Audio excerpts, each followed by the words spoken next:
नमस्कार मित्रों, स्वागत है आप सबका आज की इस हिंदी कक्षा में। मैं हूं डॉक्टर अजय मिश्रा और आज मैं आप सबके सामने लेकर आया हूं कहानी लेखन का विषय, जो कक्षा 10वीं के जो नया पाठ्यक्रम आया है उसमें शामिल किया गया है इसको। और इसको कहानी लेखन के साथ साथ लघु कथा लेखन के नाम से भी जाना जाता है। तो आइए समझते हैं कहानी लेखन के विषय में। मित्रों, कहानी लेखन गद्य साहित्य की सबसे रुचिकर विधा है। यानी कि चाहे जमाना पुराना हो चाहे जमाना नया हो, कहानी सुनना और सुनाना तो सभी को अच्छा लगता है। कहानी लेखन एक कला है जिससे अभिव्यक्ति की क्षमता का विकास होता है। और सीबीएसई की तरफ से अगर ये पाठ कक्षा 10वीं के लिए शामिल किया गया, कक्षा 10वीं के पाठ्यक्रम में शामिल किया गया है, तो उसका उद्देश्य बस इतना सा है कि इससे छात्रों की कल्पनाशील जो शक्ति है, कल्पनाशीलता है, उसमें वृद्धि होगी तथा इससे उनकी भाषा ज्ञान का मूल्यांकन किया जा सकेगा। तो कुल मिलाकर हम कह सकते हैं कि छात्रों की कल्पना शक्ति एवं भाषा ज्ञान का मूल्यांकन इसके माध्यम से किया जा सकता है। कहानी लेखन से संबंधित प्रायः 4 प्रकार के प्रश्न पूछे जाते हैं। एक तो प्रश्न कैसा होता है कि किसी दिए गए शीर्षक के आधार पर कहानी लिखना, यानी टॉपिक दे दिया और उस पर कहानी आपको लिखनी है। कभी कभी चित्रों को देखकर कहानी लिखना, ऐसा प्रश्न आता है। और दिए गए संकेतों के आधार पर कहानी लिखना, यानी कुछ संकेत बिंदु दिए होंगे, कहानी के सूत्र दिए होंगे और उसके आधार पर आपको कहानी पूरी करनी होती है। तथा चौथा प्रकार जो प्रश्न पूछने का है कि दी गई अधूरी कहानी को पूरा करना, यानी कि कहानी दी गई है, आधी अधूरी है, आपसे बोला जाएगा कि आप इस कहानी को जो आगे का भाग है या अंत का भाग, उसे आप स्वयं पूरा करिए अपने तरीके से।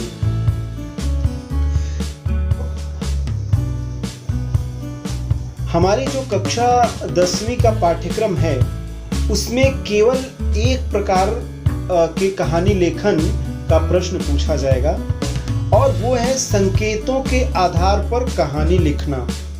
यानी जो पाठ्यक्रम आया हुआ है सीबीएसई की तरफ से, उसमें स्पष्ट रूप से लिखा गया है कि संकेतों के आधार पर कहानी लिखने का प्रश्न पूछा जाएगा। यानी कुछ संकेत बिंदु दिए होंगे, सूत्र होंगे और उसको आप समझेंगे और उस सूत्र के आधार पर आप कहानी को पूर्ण करेंगे।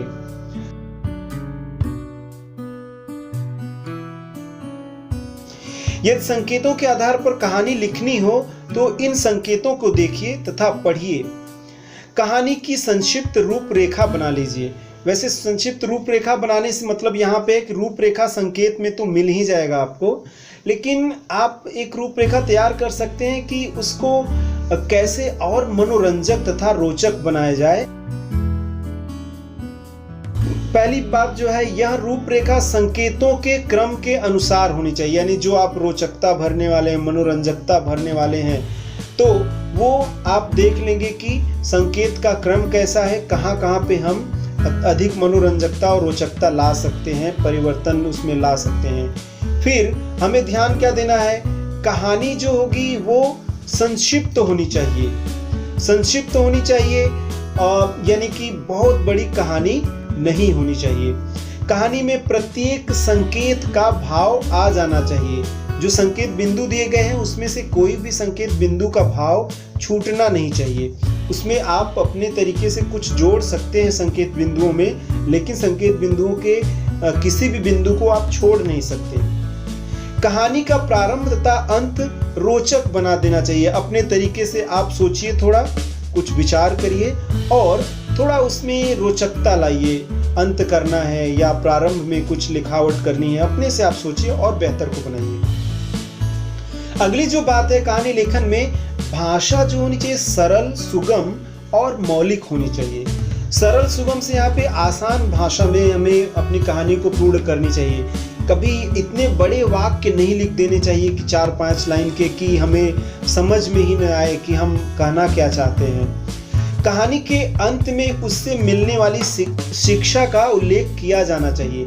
अगर आप ये बता दें कि आपने जो कहानी लिखी उसमें एक अंतिम पंक्तियों में कि इससे हमें ये सीख मिलती है, अतः इस कहानी से हमें ये पता चलता है, तो कहानी थोड़ी आपकी और बेहतर हो जाएगी। उसे कोई पढ़ेगा तो सीख उसकी जो है आसानी से उसे सीधे सीधे पहुंच जाएगी उसके दिमाग में। अच्छा, कहानी लेखन में हम एक और बात जो ध्यान रखते हैं कि कहानी सदैव हम भूतकाल में लिखते हैं। जो शुरुआत की जाती है कि एक राजा था, तो कहानी हमारी जो शुरू होती है वो अक्सर भूतकाल में होती है।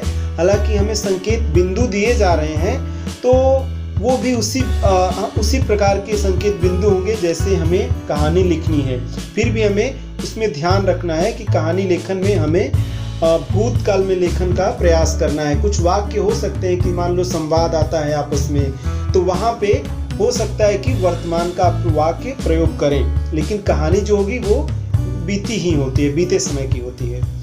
अब जो एक और मुख्य बात है कहानी लेखन के लिए कि शब्द सीमा, सीबीएसई की जो पाठ्यक्रम में निर्देश दिए गए हैं उसमें कहानी लेखन से संबंधित शब्द सीमा तय की गई। जो शब्द सीमा है 100 से 120 शब्द, यानी आप कह सकते हैं कि 20 से 25 पंक्तियां अगर आप लिख पाएं तो उसका ख्याल रखना है। अब शब्द सीमा इसलिए दी जाती है पंक्ति के बजाय क्योंकि कभी कभी कोई बच्चा है तो बड़े बड़े शब्द लिखकर 5-6 शब्दों में एक पंक्ति पूरी कर देता है।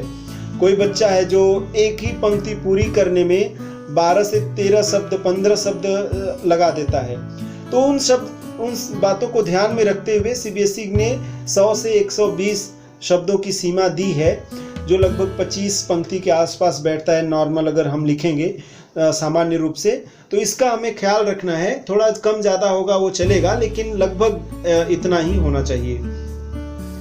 जो अगली बात सीबीएसई की तरफ यहाँ पे आप जो स्लाइड देख रहे हैं इसमें जो बात बताई गई, ये पाठ्यक्रम में प्रदत्त सीबीएसई द्वारा ये गाइडलाइन है कि कहानी जो आपकी होगी, हालांकि वहाँ पे संकेत बिंदु तो दिए ही होंगे, लेकिन कहानी में निरंतरता होनी चाहिए। हमारे निरंतरता से मतलब ऐसा कहानी आप जोड़ के मत लिख दीजिए कि लगेगा कहानी ही नहीं खत्म हो रही है।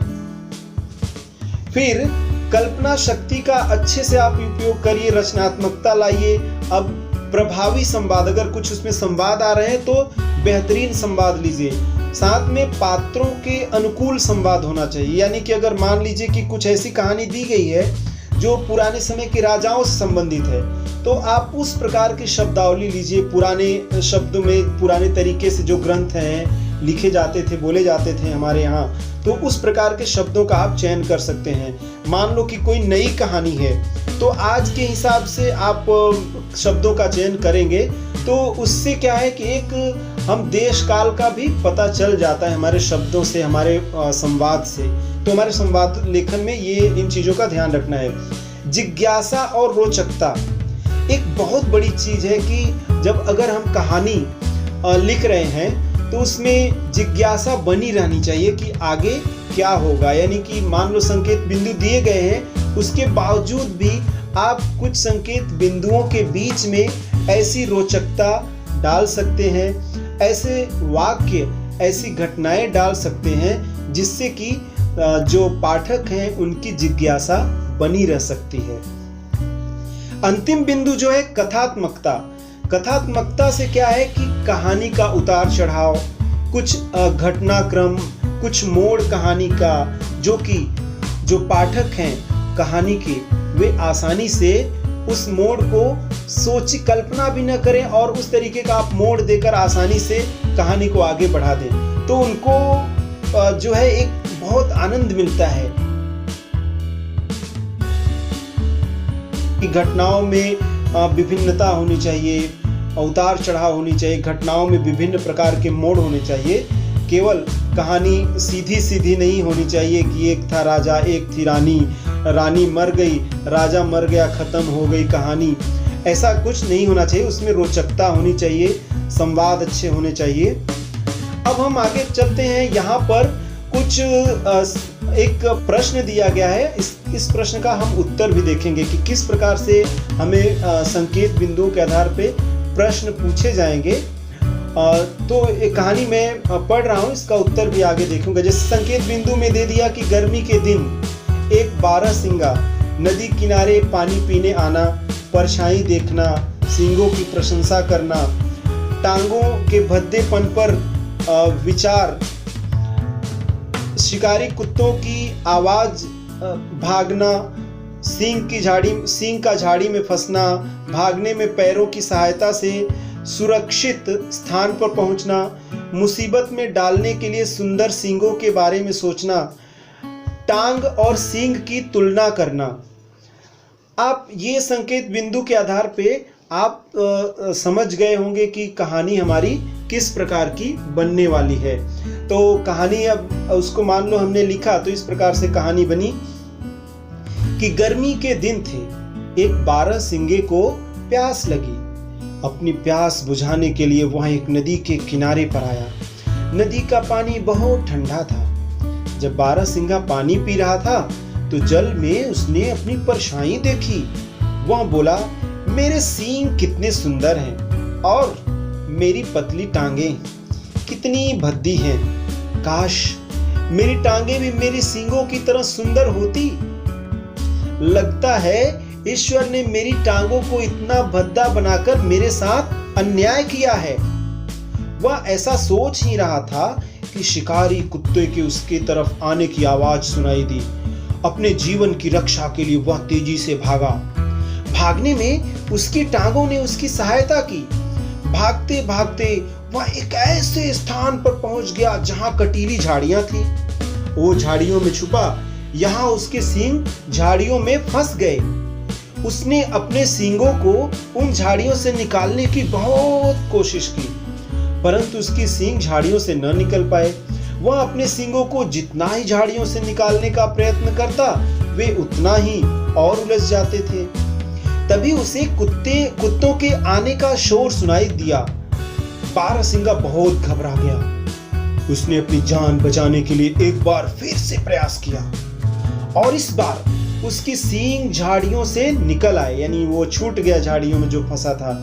अब बारहसिंगे को कुछ दूरी पर कुत्ते स्पष्ट नजर आ रहे थे। देखा कि थोड़ी ही दूर पर हैं। उसने पूरी जोर से छलांग लगाई और तेजी से दौड़ता हुआ वह एक सुरक्षित स्थान पर पहुंच गया। उसने सोचा, मैं अपनी जिन टांगों की बुराई कर रहा था तथा उन्हें भद्दी बता रहा था, आज उन्हीं टांगों ने मेरे प्राणों की रक्षा की है। मैं अपने जिन सींगों की सुंदरता का बखान करता था, वे फूला नहीं समा रहा था, उन्हीं के कारण आज मुझे अपने प्राणों से हाथ धोना पड़ सकता था। अतः किसी भी वस्तु को उसके रंग रूप को देखकर बेकार नहीं समझना चाहिए। सभी का अपना अपना महत्व है। जब आप इस प्रकार की कहानी सूत्रों के आधार पर लिखेंगे तो इसमें आप मान लो ये लिखा है तो इसमें आपकी मौलिकता भी आएगी और आप कैसे रोचकता वो सब आप पढ़ने के बाद संकेत बिंदु को तैयार कर लेंगे। अब यहाँ पर प्रस्तुत है एक और कहानी जो आपके लिए प्रश्न है और इस दिए गए संकेत के आधार पर आप एक संक्षिप्त कहानी लिखेंगे। तो किसी गांव में एक धनी महिला थी। उसका एक ही पुत्र है, आज्ञाकारी था। युवा होने पर बुरे मित्रों का साथ, बुरी आदतें पड़ जाना, अपनी मनमानी करना, माता बहुत परेशान, बाजार में अच्छे आमों की एक टोकरी मंगवाना, बेटे को बुलाना, उन आमों के भीतर एक खराब आम रखना। 3-4 दिन बाद माता द्वारा पुत्र से आम की टोकरी लाने को कहना, पुत्र का आश्चर्यचकित रह जाना, एक आम के कारण सभी आमों का सड़ जाना, पुत्र का आमों के गलने का कारण पूछना, माता द्वारा पुत्र को समझाना, बुरे लड़कों की संगति का परिणाम बताना, पुत्र का बुरे लड़कों की संगति छोड़ देना। अब ये एक संकेत बिंदु की जो सूत्र है, सूत्र रूप में प्रस्तुत कर दिया गया है। अब इस सूत्र रूप कथा को आपको थोड़ा विस्तृत करना है और विस्तृत करने के बाद इसमें रोचकता, मौलिकता, सुगमता, जिज्ञासा सब कुछ अपने कल्पनाशीलता के माध्यम से भर देना है, जिससे एक बहुत ही सुंदर कहानी तैयार हो सके। और मित्रों, आज के लिए इतना ही। शुभकामनाएं। धन्यवाद।